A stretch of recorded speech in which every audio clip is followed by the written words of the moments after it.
Honda Livo বাইকের suspension এবং Honda SP 125 পিজিএমএফআই এই বাইকের যে সাসপেনশন নিয়ে আপনারা অনেকজনই আমার কাছে কমপ্লেন করছেন যে ভাই এর একটা সমাধান দেন। হ্যাঁ, এর সমাধান হয়েছে যে অন্য বাইকের সাসপেনশন কিভাবে সেটিং করবেন সবকিছু বিস্তারিত আলোচনা করব। আমাদের সাথে থাকবেন, ফুল রিভিউটা দেখবেন। চলুন শুরু করা যাক। আসসালামু আলাইকুম বন্ধুরা, কেমন আছেন? আলহামদুলিল্লাহ অনেক ভালো আছেন আশা করি। আমি Mohammad Tuhin Khan, bike servicing BD YouTube channel থেকে আজকে আপনাদের মাঝে আবার নতুন রিভিউ নিয়ে চলে আসলাম। আজকের রিভিউটা আপনাদের জন্য খুবই গুরুত্বপূর্ণ, কেননা আপনার যে একটা এসপি 125 বাইক আছে সেই বাইকটা যে আপনি ডিস্টার্ব করতেছে, যে আপনি ভাঙায় পড়লে আপনার মাজায় লাগতেছে, আপনি ভাঙায় পড়লে আপনার পিছনে যে সাসপেনশন এটা স্মুথনেস খেলে না। তারপরে যে আপনার লিভো বাইক আছে এটাও কিন্তু সেম সমস্যা।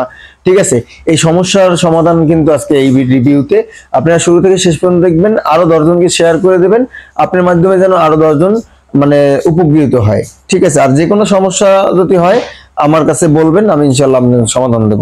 যাই হোক, আমরা কিন্তু মানে বাজাজ যে প্লাটিনা বাইক আছে এই বাইকের যে সাসপেনশনটা থাকে সেই সাসপেনশনটা কিন্তু ইনস্টল করা হয়েছে আমার লিভো বাইকে। তা লিভো বাইকে আমরা ইনস্টল করছি, তা এটা কিন্তু খুবই পারফরমেন্স ভালো। এই পারফরমেন্সটা আমি যে ভালো পেয়েছি এটা মানে অতুলনীয়। আপনি যদি একবার সেটিং করেন তাহলে অনেক মজা পাবেন আশা করা যায়। আর এই সাসপেনশনটা কিন্তু লংজিভিটি অনেক সুন্দর এবং ভালো। ঠিক আছে, আপনি যদি চান সেক্ষেত্রে আপনারা এটা মানে সেটিং করতে পারেন।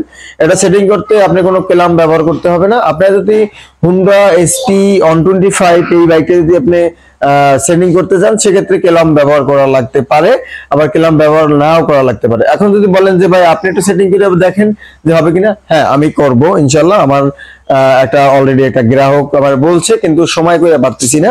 ইনশাল্লাহ ওটা রিভিউটা আমি দেবো, কিন্তু আপনাদের উপকারের ক্ষেত্রে আমি এই রিভিউটা দিয়েছি। কেননা সত্যি হুন্ডা এসপি 125 বাইকের যে সাসপেনশন এটা কিন্তু আসলেই অনেক হার্ড। ঠিক আছে, এটা কিন্তু মানে সত্যি সত্যি অনেক হার্ড।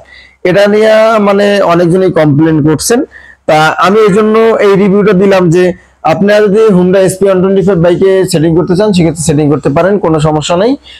সেম হয়তো বা সেমই হবে। ঠিক আছে, লিভো বাইক এবং স্পিডটা একটু হাই আছে হয়তোবা, কিন্তু ওটা ক্লাম যদি ব্যবহার করেন তাহলে কিন্তু মেকআপ হয়ে যাবে।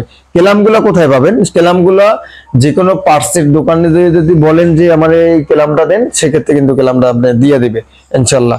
তার আগে তারপরে বলতে চাই যে আপনারা যদি বুঝতে না পারেন, জানতে না পারেন, যদি করতে চান সেক্ষেত্রে আমি আপনাদের ইনস্ট্রাকশন দিতে পারি যে এভাবে এভাবে করেন। আপনি যদি আমার সাথে কন্ট্যাক্ট করতে চান সেক্ষেত্রে আমার ফেসবুক পেজে আসতে হবে। আমার ফেসবুক পেজের নাম বাইক সার্ভিসিং বিডি। ওই জায়গায় চলে আসলে আমি আপনাকে হেল্প করতে পারবো। যে কোনো বিষয়ে হেল্পের জন্য আমারে নক করতে পারেন, ইনশাল্লাহ আমি আপনাদের হেল্প করবো। আমি আপনাদের পাশে আছি, কারণ আমি আপনাদের বন্ধু হতে চাই, যদি আপনি আমার বন্ধু বানাতে চান। ঠিক আছে, এজন্য আরো 10 জনকে শেয়ার করে দেবেন। শুধু আপনি হেল্প নেবেন না, আরো 10 জনকে হেল্প করবেন এই ভিডিওটা শেয়ার করে। তাহলে আজকে এই পর্যন্তই, ভালো থাকবেন। আসসালামু আলাইকুম।